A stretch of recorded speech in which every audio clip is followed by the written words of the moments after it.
दोस्तों आज बाजार में बहुत ज़बरदस्त गिरावट है। बीएसई सेंसेक्स 1% से ज़्यादा गिर चुका है और आप देख सकते हो कि ये गिरावट ज़्यादा बढ़ रही है।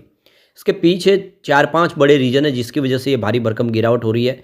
और ये गिरावट कहाँ पे जाके थमेगी, क्योंकि अगर ऊपर के लेवल से देखें तो करीब 10,000 पॉइंट की गिरावट हो चुकी है।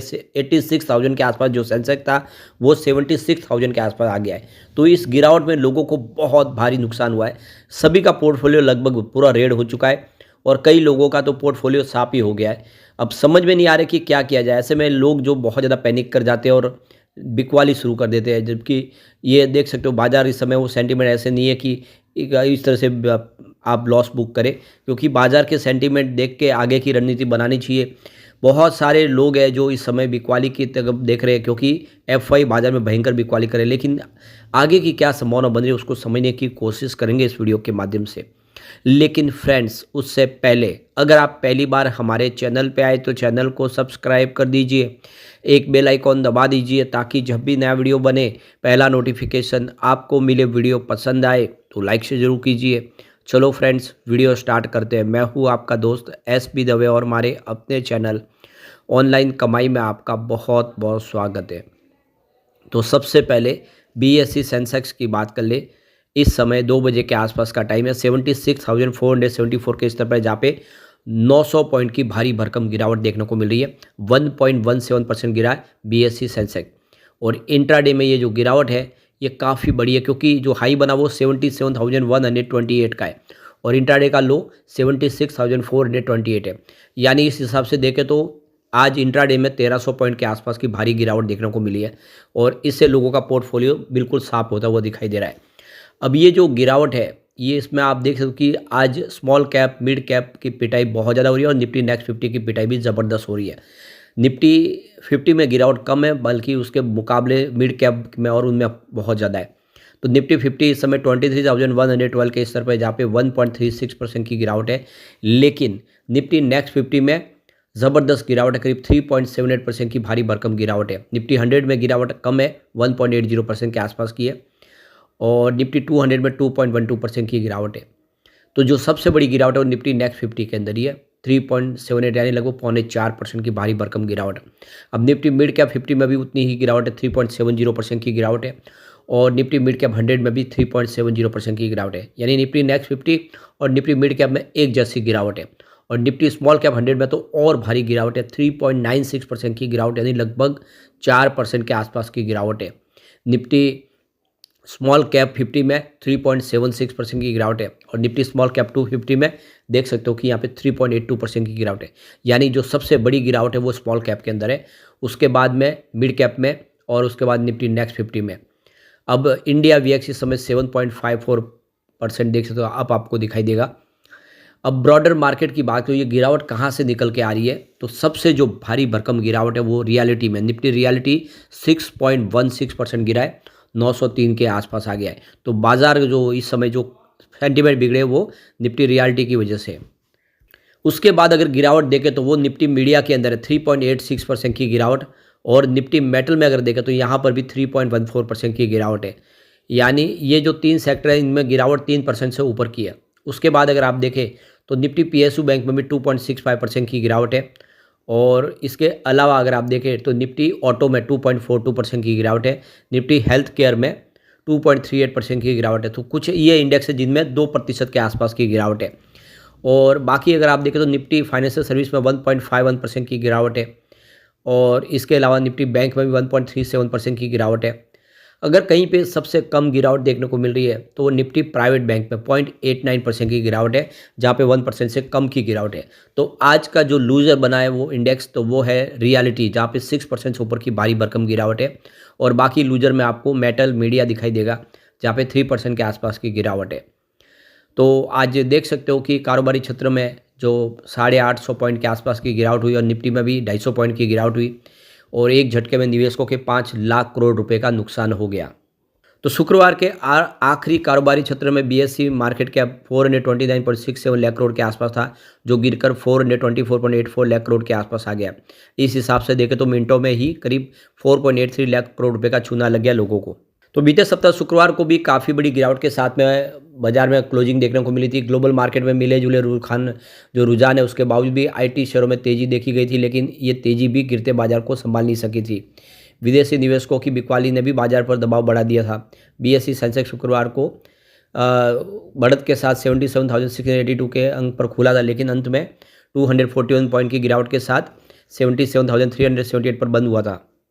तो आज करीब 1941 शेयर लाल निशान के साथ ओपन हुए और आप देखें 1941 शेयरों में भारी भरकम गिरावट देखने को मिली।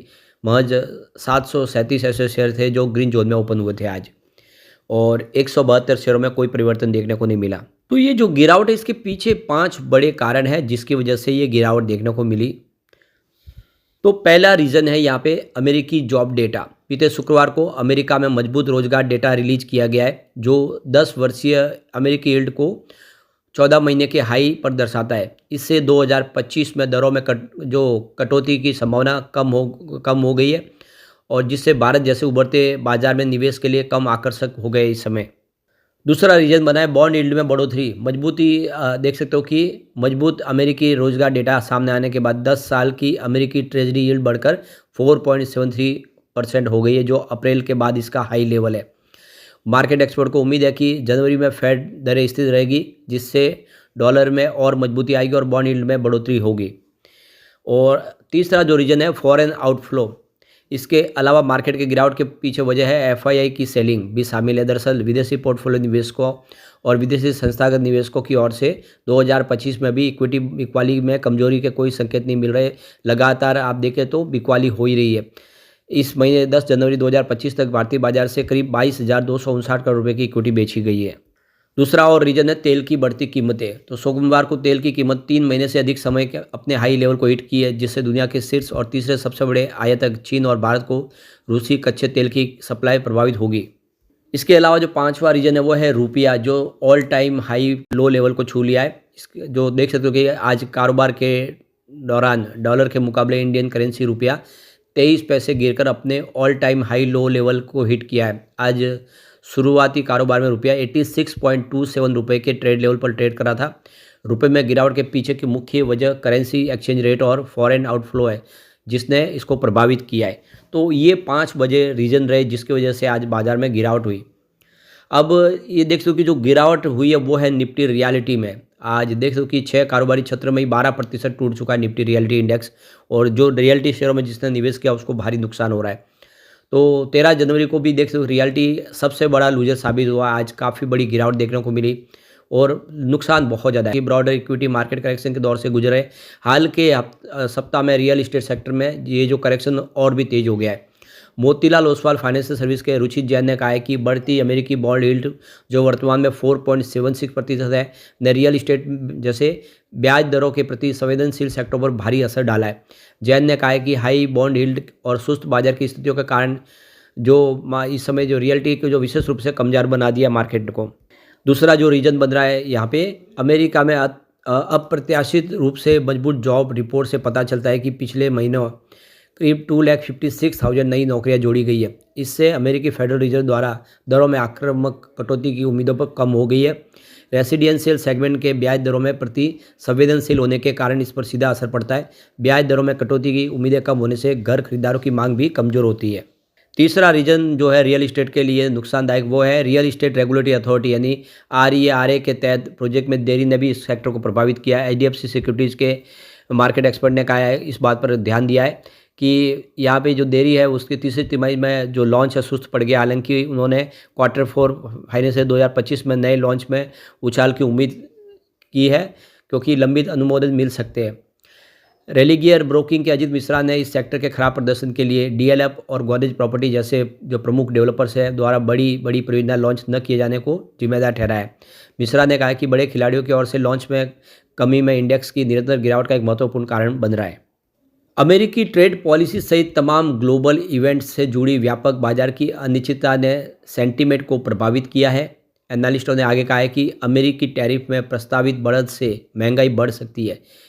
इससे ब्याज दरों में कटौती में देरी हो सकती है। इसके चलते अमेरिकी एसेट्स ग्लोबल के निवेशकों के लिए अधिक आकर्षक हो गए हैं, और ऐसे में इस संभावना को देखते हुए डॉलर्स में मजबूती आई है। इससे भारतीय बाजार में एफआई की मुनाफा वसूली और बढ़ी है। तो ये बिकवाली और भी आगे बढ़ सकती है। जिस तरह से जो रोजगार के डाटा बढ़ के आए अमेरिका में, तो पैसा वहाँ जा सकता है, जिससे बाजार और सुस्त हो सकता है। लेकिन आखिरकार में एक बहुत बड़ी गिरावट के बाद बाजार रुकेगा जरूर और फिर वहाँ से अच्छी बाउंस बैक की संभावना भी बनेगी। लेकिन फ्रेंड्स, कोई भी इन्वेस्टमेंट करने से पहले अपने फाइनेंशियल एडवाइजर से एडवाइस ले ले या अपना खुद का रिसर्च करें, क्योंकि मैंने वीडियो आपके एजुकेशनल पर्पज़ के लिए ही बनाया। वीडियो पसंद आए तो लाइक से जरूर कीजिए और चैनल को सब्सक्राइब कर दीजिए। Thank you friends.